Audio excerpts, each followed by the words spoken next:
Shalom, berjumpa kembali di dalam program DIK, Depth Insight Growth bersama saya Pendeta Edward Taliwongso.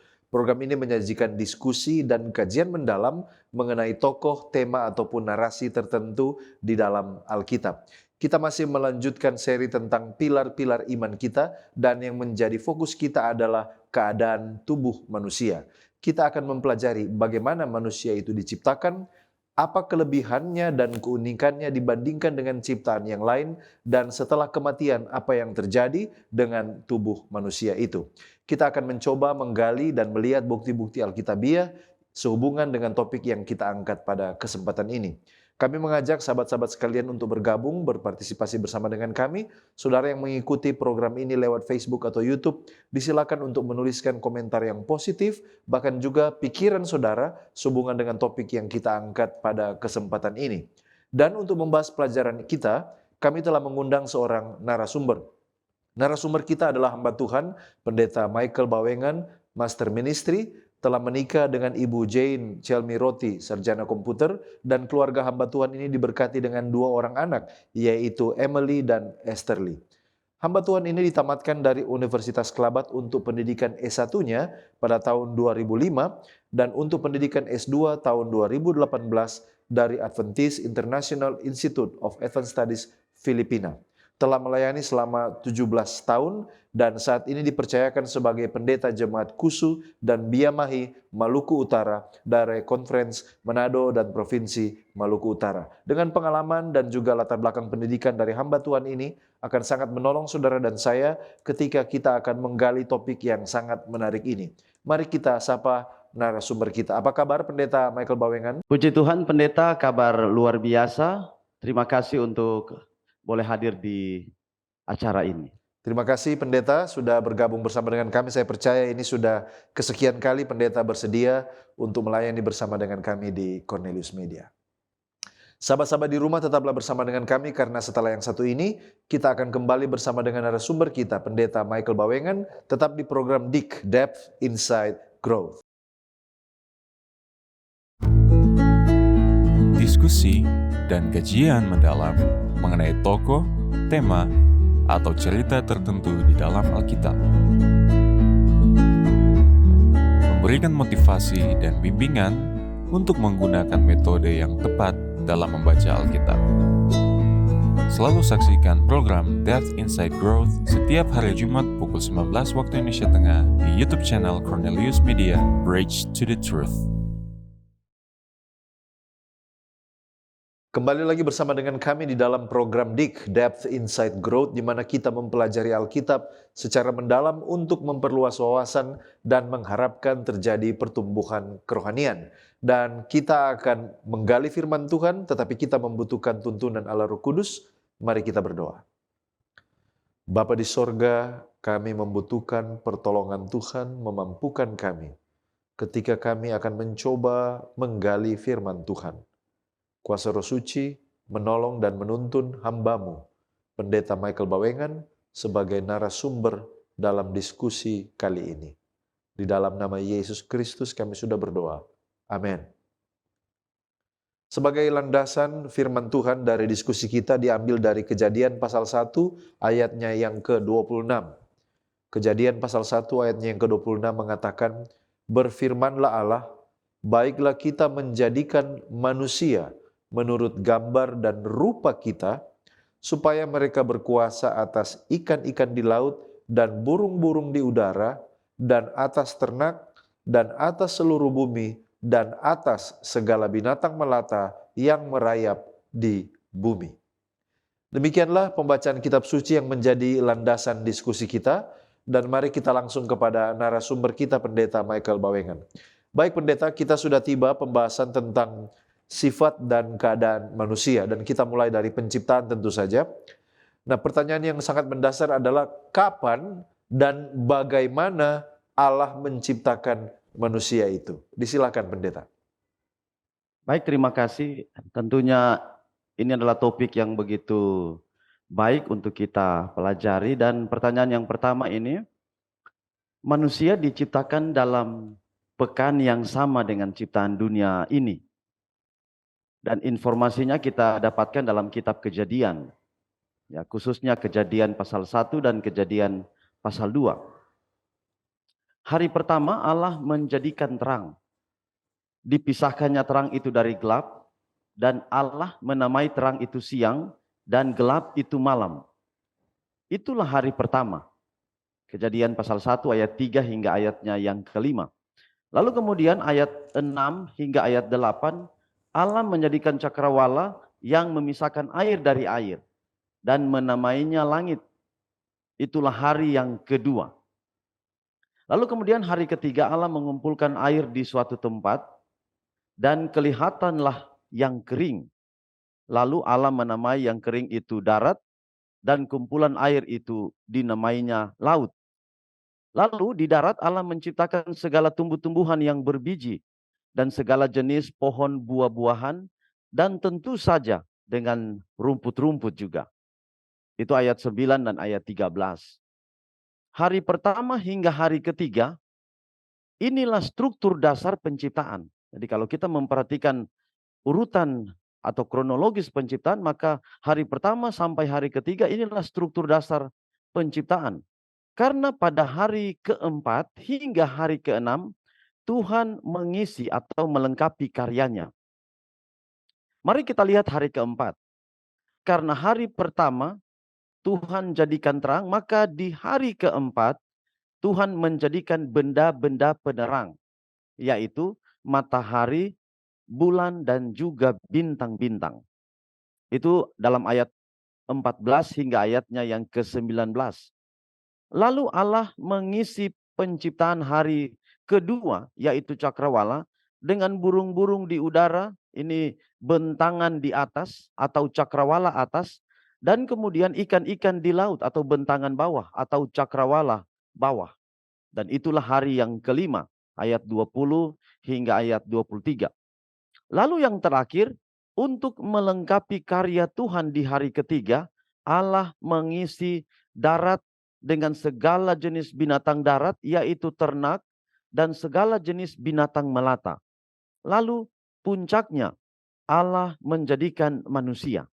Ayat 24 hingga ayat 26. Jadi, Allah menjadikan manusia pada hari yang keenam bersamaan dengan diciptakannya binatang-binatang darat. Itulah sebabnya manusia hidup berdampingan atau lebih dekat dengan binatang-binatang karena diciptakan di hari yang sama. Jadi demikianlah menjawab pertanyaan kapan manusia diciptakan, yaitu pada pekan penciptaan itu ketika Allah menciptakan dunia ini dan pada hari yang ke-6. Baik, terima kasih Pendeta. Jadi pada minggu atau pekan penciptaan yang sama seperti yang Pendeta sampaikan tadi. Nah, pertanyaan selanjutnya adalah bagaimana perbedaan antara manusia ini dan binatang ketika diciptakan? Ciptaan Tuhan lainnya Tuhan ciptakan dengan berfirman, tapi bagaimana dengan manusia itu sendiri? Bagaimana Pendeta melihat pertanyaan ini? Baik, kalau kita melihat kronologis atau urutan penciptaan yang sudah saya jelaskan tadi, maka kita dapati bahwa Allah menciptakan yang lain dengan cara berfirman. Ada keunikan kepada manusia. Dalam Kejadian 2 ayat 7, di sana Alkitab berkata, ketika itulah Tuhan Allah membentuk manusia itu. Membentuk artinya Tuhan menggunakan tangannya. Jadi dia membentuk manusia itu.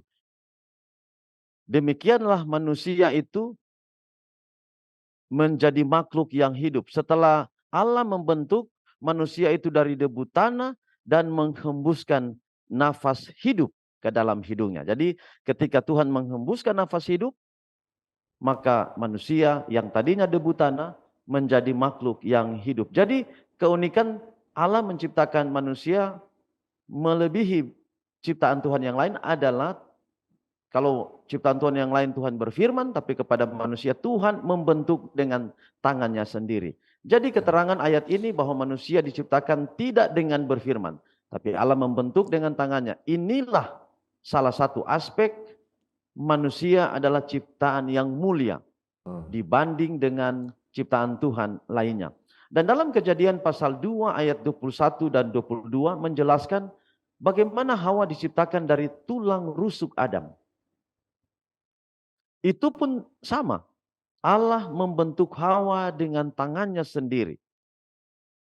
Walau bahan dasarnya adalah tulang rusuk Adam. Dalam buku 28 Uraian Dasar Alkitabiah halaman 95 paragraf pertama mengatakan, mengenai mahkota ciptaan ini, Tuhan tidak bersabda lalu jadilah.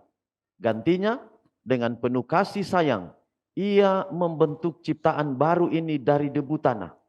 Jadi dengan kasih sayang, tangan adalah simbol Tuhan menjadikan manusia dengan kasih sayang. Jadi manusia diciptakan berbeda dengan ciptaan Tuhan lainnya, yaitu bukan dengan berfirman, tetapi membentuk dengan tangannya sendiri. Baik, terima kasih Pendeta. Nah, di dalam Alkitab ada informasi bahwa manusia itu diciptakan menurut gambar dan rupa Allah. Ini sesuatu yang mungkin menimbulkan tanda tanya, apa makna diciptakan menurut gambar dan rupa Allah? Bagaimana Pendeta menjelaskan?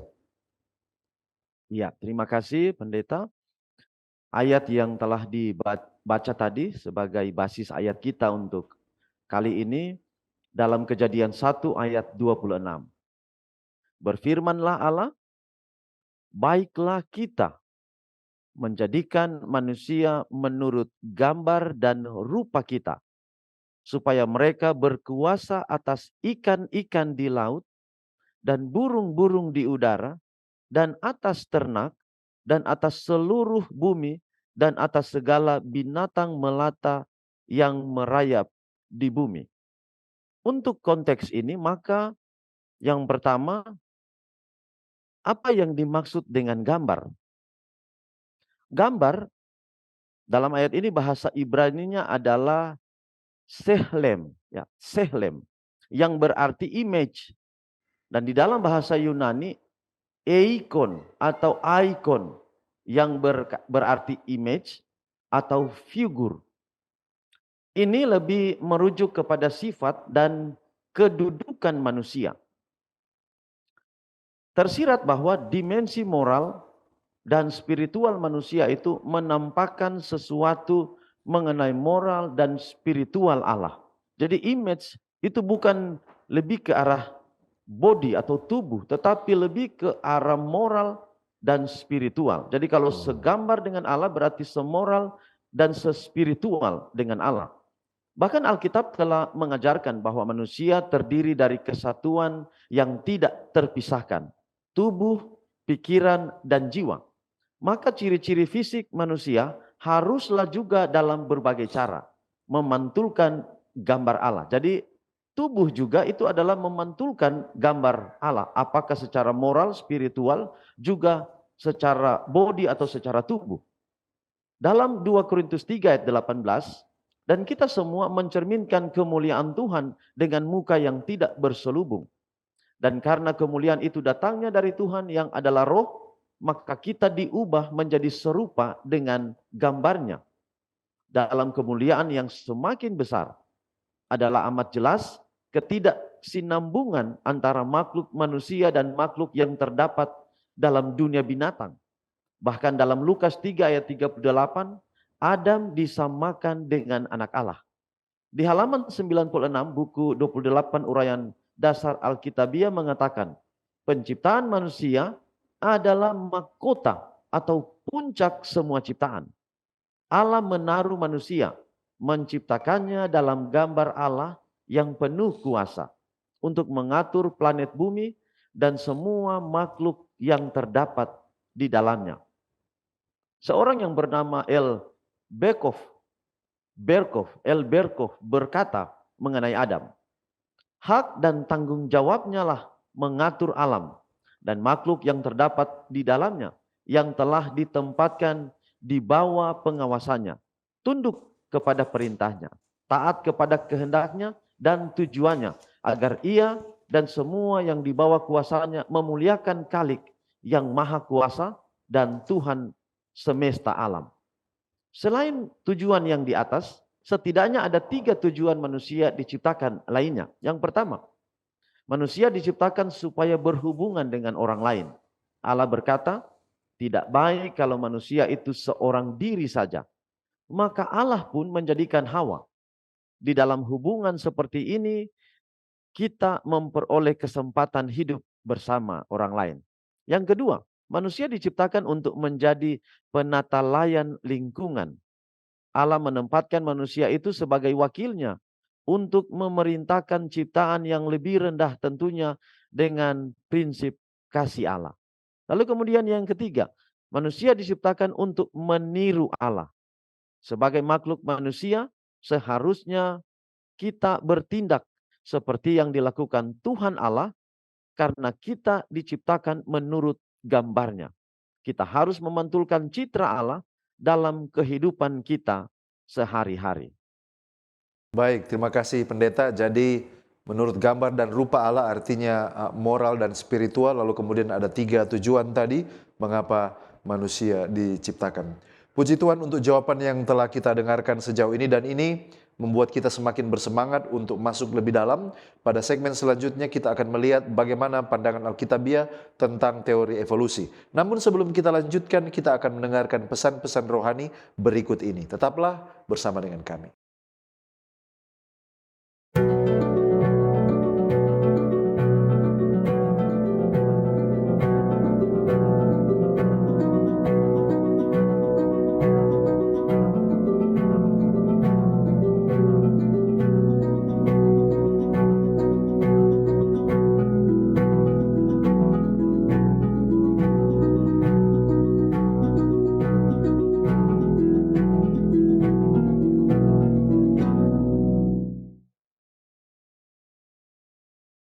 Masih di program DIK, Depth Insight Growth, dan tadi kita sudah mendengarkan informasi pendahuluan tentang penciptaan manusia sejak dari Pekan Penciptaan. Sekarang kita kembali bersama dengan narasumber kita, Pendeta Michael Bawengan. Baik Pendeta, sekarang ini ada ajaran yang sangat populer yaitu teori evolusi. Diajarkan di universitas-universitas dan sudah diterima secara umum kebenarannya, walaupun masih secara teori. Tetapi bagaimana pandangan Alkitab perbedaan antara penciptaan dan teori evolusi ini? Bagaimana Pendeta melihat hal ini? Ya, tentu saja ketika kita melihat penjelasan di atas tadi bahwa sebagai orang Kristen kita tentunya merujuk pada Alkitab. Dasar kita adalah Alkitab atau firman Tuhan. Saya tidak bahas teori evolusi secara detail pada saat ini, tetapi kita hanya langsung melihat. Kalau dari penjelasan di bagian awal tadi, maka kita langsung dapat melihat perbedaan yang sangat besar antara pandangan Alkitab tentang penciptaan dan teori evolusi. Tentunya pandangan Alkitab versus teori evolusi tentang penciptaan sangat jauh berbeda. Bahkan bisa dikatakan bahwa teori evolusi adalah salah satu akibat dosa. Dan akibat dosa akan kita bahas pada pertanyaan selanjutnya. Jadi, kenapa teori evolusi muncul? Itu juga disebabkan karena dosa. Dan setan berupaya untuk mengacau balaukan pikiran orang. Jadi, teori evolusi adalah bagaimana setan berperan untuk mengacau balaukan pandangan Alkitab tentang penciptaan, mengisi pikiran orang dengan jalan melemahkan keyakinan mereka atas catatan yang terdapat dalam kitab suci mengenai asal-usul manusia. Teori evolusi tidak hanya menentang teori penciptaan manusia berdasarkan Alkitab, tetapi juga keseluruhan teori penciptaan. Teori evolusi adalah sebuah pandangan yang didasarkan atas dugaan bahwa hidup mulai hanyalah secara kebetulan. Banyak orang Kristen yang menganut faham evolusi yang teistis. Jadi dasar mereka adalah tidak percaya kepada Tuhan, yang menyatakan bahwa Allah menggunakan evolusi dalam penciptaan. Dan penganut faham ini berarti tidak menerima Alkitab. Kalau mereka tidak menerima Alkitab, berarti mereka juga tidak menerima Allah sebagai creator, sebagai creation, sebagai pencipta. Jadi kalau mereka menolak manusia diciptakan oleh Allah, mereka sama saja dengan menolak Allah. Jadi demikian perbedaan pandangan Alkitab versus teori evolusi terkait dengan penciptaan. Baik, terima kasih pendeta. Jadi sesungguhnya kita tidak bisa mencampur adukan dua hal ini karena menerima teori evolusi berarti menolak keberadaan Allah sebagai pencipta. Iya Dan benar. pertanyaan selanjutnya tentang seringkali kita mendengar tubuh, jiwa, dan roh. Nah, bagaimana sifat atau keadaan manusia dihubungkan dengan tiga elemen tadi ini? Apakah ini merupakan sebuah kesatuan atau bagaimana penjelasan Alkitabiahnya? Oke, dalam Kejadian 2 ayat 7, dan ayat ini tadi telah disinggung di atas. Jadi karena Tuhan tidak berfirman menciptakan manusia, Tuhan membentuk manusia, itu berarti ada bahan pembentuk. Jadi dalam Kejadian pasal 2 ayat 7, Allah membentuk manusia itu dari debu tanah. Nah, ini bahan pembentuk tubuh manusia itu dari debu tanah. Lalu menghembuskan nafas hidup ke dalam tubuhnya melalui hidungnya. Tak kala Allah mengubah unsur-unsur debu. Jadi bahan dasar debu ketika Tuhan rubah menjadi makhluk hidup. Ia menghembuskan nafas hidup ke dalam lubang hidung Adam yang mempunyai tubuh yang belum bernyawa pada waktu itu. Nafas hidup ini adalah nafas yang maha kuasa, yang memberikan hidup, sama dengan Ayub 33 ayat 4. Oleh karena nafas, maka semua organ tubuh seperti jantung, paru-paru, ginjal, hati, kemudian limpa kecil, otak, dan sebagainya, seluruh bagian tubuh, semuanya ini yang tadinya debu, tidak bernyawa, kemudian menjadi manusia yang hidup. Maka dengan sangat gamblang Alkitab sebenarnya mengajarkan bahwa debu dari tanah ditambah nafas hidup, saya ulangi, debu bahan dasar pembentuk manusia, debu dari tanah ditambah hembusan nafas hidup dari Allah sama dengan makhluk hidup. Jadi makhluk hidup adalah debu tanah ditambah nafas yang dihembuskan oleh Allah, yaitu nafas hidup, maka menjadi makhluk hidup. Dan itulah yang disebut dengan jiwa yang hidup. Jadi jiwa adalah persatuan antara tubuh, tanah yang fana, dan nafas hidup. Dan tidak dapat dipisahkan satu dengan yang lainnya. Kecuali, kalau kita nanti belajar sebentar tentang dosa, kecuali karena dosa, maka dapat dipisahkan. Tetapi kalau tidak ada dosa, tidak ada kematian, tidak dapat dipisahkan. Ya, baik, terima kasih pendeta. Jadi ini mungkin bertentangan dengan pemahaman modern dan populer bahwa orang yang sudah meninggal maka jiwanya masih hidup atau bahkan bergentayangan. Seperti yang pendeta jelaskan tadi, ternyata tubuh dengan nafas hidup itulah yang membentuk jiwa yang hidup itu. Kita bicara selanjutnya tentang penciptaan manusia yang dalam keadaan sempurna, lalu kemudian manusia jatuh ke dalam dosa. Apa penyebabnya manusia yang sempurna ini bisa jatuh ke dalam dosa? Bagaimana pendeta menjelaskan pertanyaan ini? Baik, pertanyaan ini adalah pertanyaan kita semua. Kadang kita bertanya, kalau begitu di dalam kesempurnaan ciptaan Tuhan kepada kita manusia, mengapa kita jatuh ke dalam dosa? Alkitab menunjukkan bahwa Allah itu suci, Yesaya 6 ayat 3, dan tidak ada ketidakbenaran di dalam Dia. Pekerjaannya sempurna karena segala jalannya adil.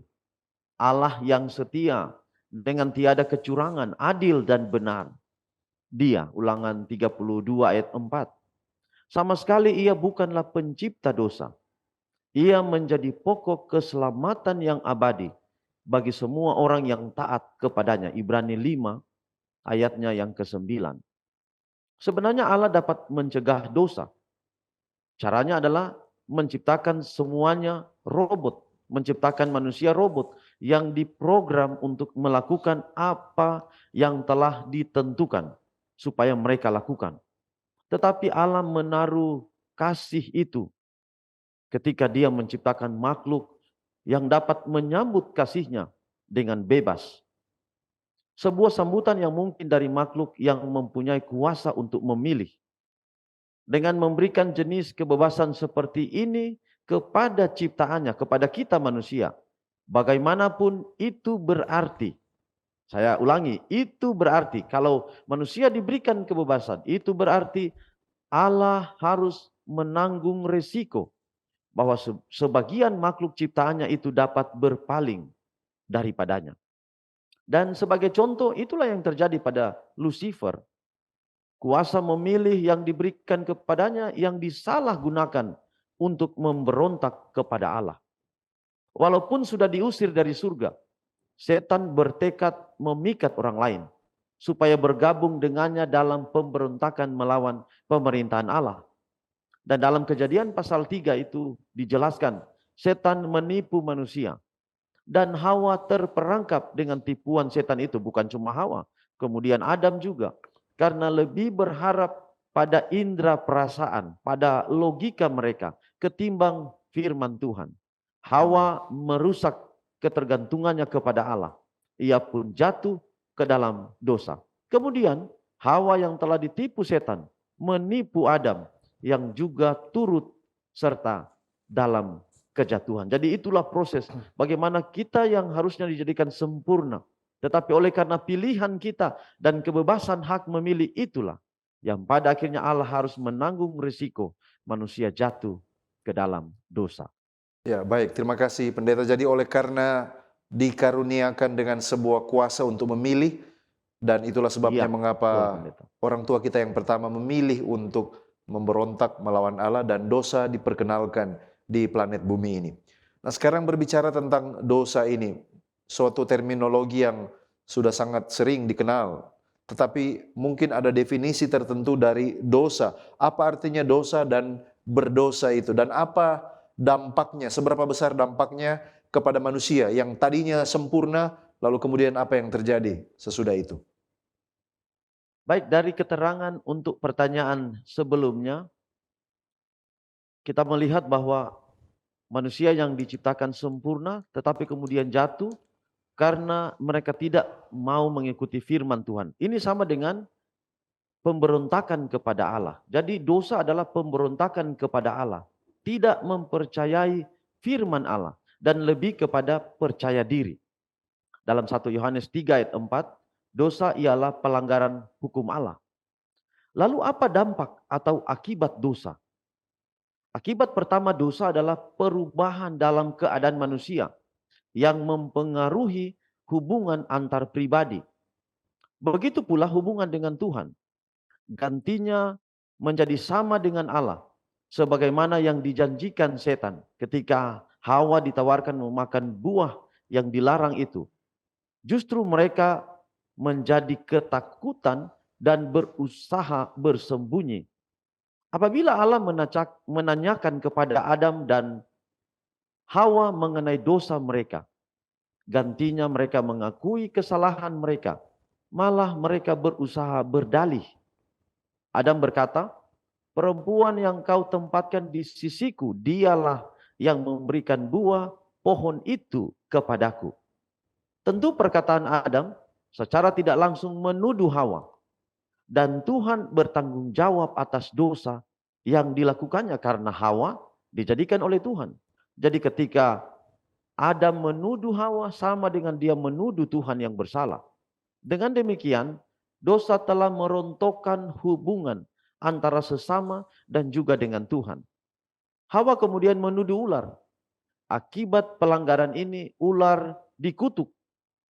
Hawa juga akan menahan sakit dalam melahirkan. Adam akan bersusah payah dalam mencari rezeki. Kejadian pasal 3 ayat 24. Dan di dalam ayat itu mengatakan manusia diusir dari taman yang indah itu.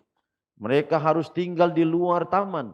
Mereka harus berupaya bagaimana mereka bisa hidup di sana. Jadi dengan demikian inilah kita melihat gambar Allah yang tadinya manusia diciptakan menurut gambar Allah telah dirusakkan oleh dosa. Dan andil dari pemberontakan itu adalah kuasa memilih yang ada pada kita. Tidak salah Allah memberikan kuasa itu, tetapi kita manusialah yang salah menggunakannya. Ya, terima kasih pendeta. Tidak salah Allah memberikan kepada kita kuasa memilih, tetapi kita manusia yang salah menggunakannya. Terima kasih, Ya. suatu statement yang sangat luar biasa. Dan pada segmen selanjutnya kita akan melihat apakah ada harapan sesudah manusia jatuh ke dalam dosa dengan segala kekacauan yang terjadi sebagai akibat pilihan dari orang tua kita yang pertama, Adam dan Hawa. Apakah ada pengharapan? Oleh karena itu, sahabat-sahabat sekalian, jangan kemana-mana, kita akan kembali setelah pesan-pesan berikut ini.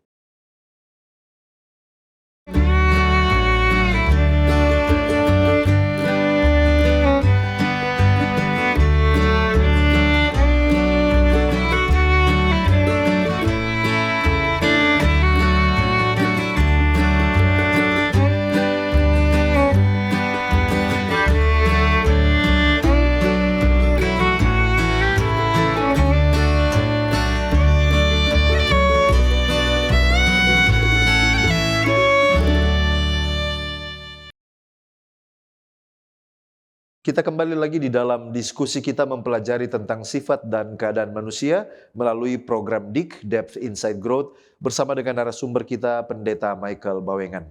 Tadi kita sudah melihat bagaimana ciptaan Allah yang sangat sempurna, lalu kemudian dosa diperkenalkan, dosa itu masuk di dalam Kejadian pasal 3 dan akibat-akibat yang mengikutinya. Tapi pertanyaannya, apakah ada harapan bagi manusia? Dan sekarang mari kita kembali kepada narasumber kita, Pendeta Michael Bawengan.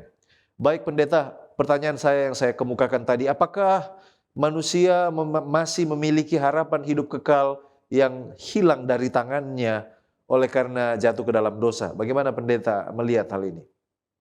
Iya, artinya hidup kekal yang ditanyakan oleh orang muda yang kaya di Alkitab, sama juga dengan pertanyaan kita adalah kembali pada keadaan semula, di mana kita tinggal di Taman Eden, semua telah disiapkan. Itu yang dimaksud dengan hidup kekal. Apakah manusia yang telah jatuh ke dalam dosa ini punya harapan untuk kembali lagi kepada masa-masa yang dulu yang kita alami?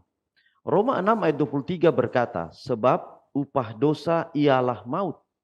Jadi kalau kita berhenti di bagian ini, maka ini adalah konsekuensi dosa. Allah saja yang mengatakan bahwa jika engkau makan buah dari pohon pengetahuan baik dan jahat, engkau akan mati, pun tidak dapat melakukan apa-apa terkait dengan bagian ini.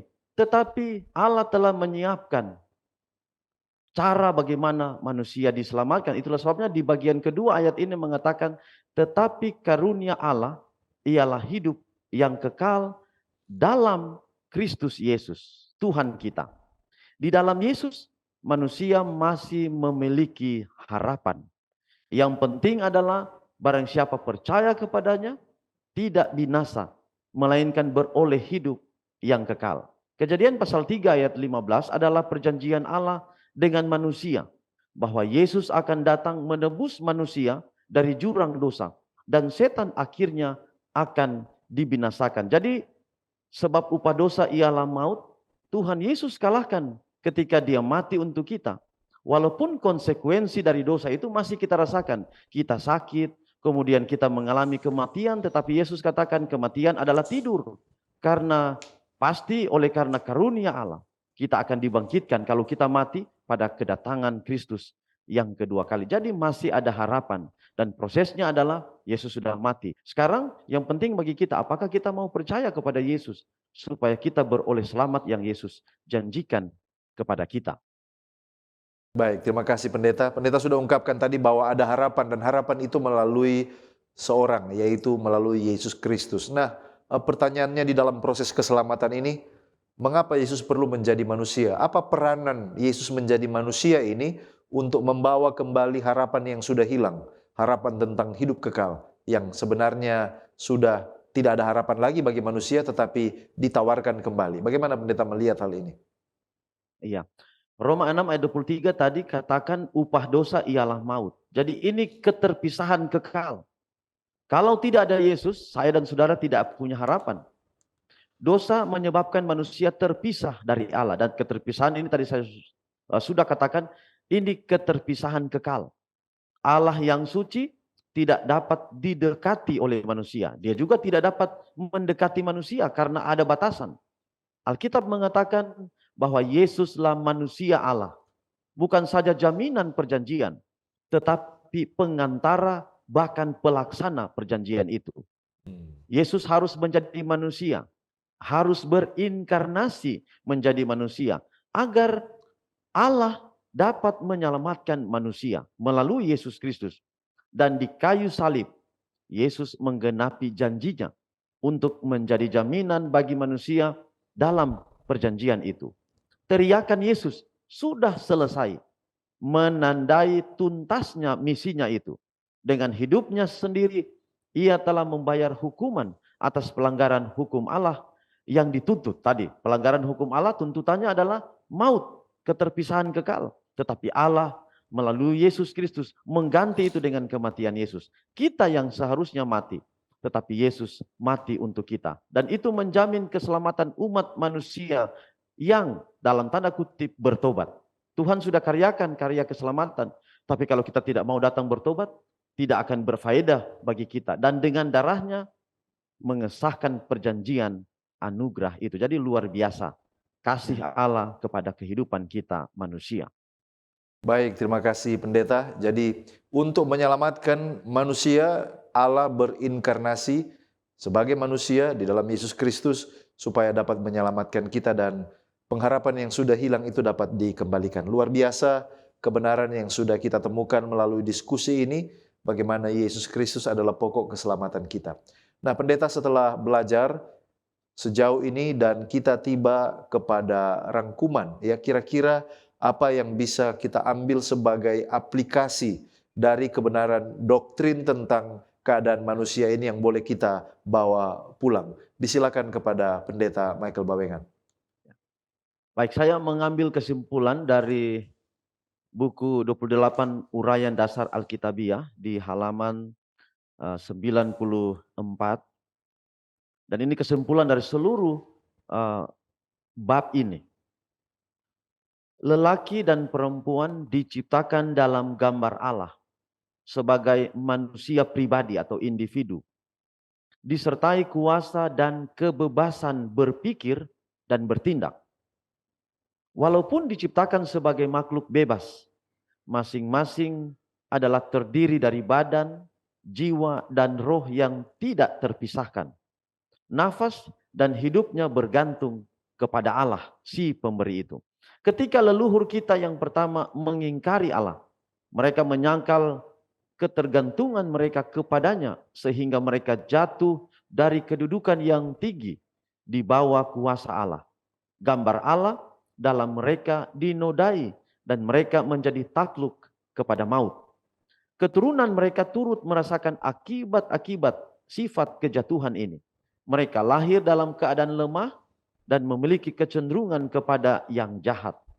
Tetapi Tuhan dalam Kristus memperdamaikan dunia kepada dirinya dan melalui rohnya memulihkan citra pencipta atau peta pencipta mereka di dalam diri mereka yang fana.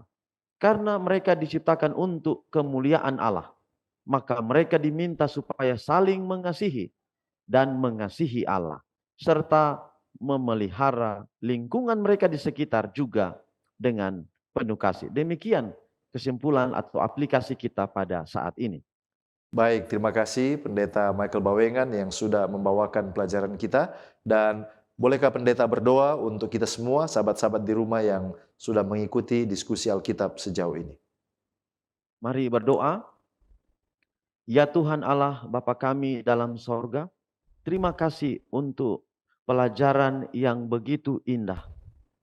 Kiranya Tuhan menuntun kami ketika kami mengetahui kami adalah diciptakan segambar dengan Allah, yaitu kami mengasihi Allah, mengasihi manusia dan juga lingkungan sekitar kami.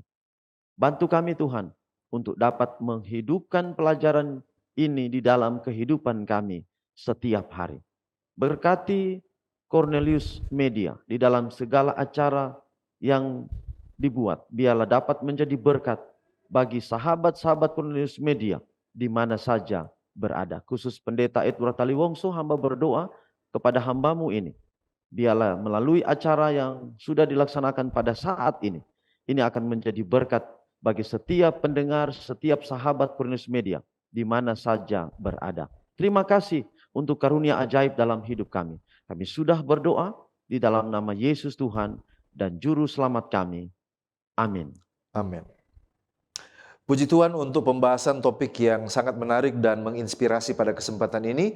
Dan saya mengucapkan terima kasih kepada narasumber kita, Pendeta Michael Bawengan. Terima kasih Pendeta sudah membagikan berkat rohani bagi kita semua. Tuhan Yesus memberkati Pendeta bersama dengan keluarga dalam pelayanan yang sudah ditentukan. Terima kasih juga kepada sahabat-sahabat yang tetap setia bersama dengan kami sampai saat ini.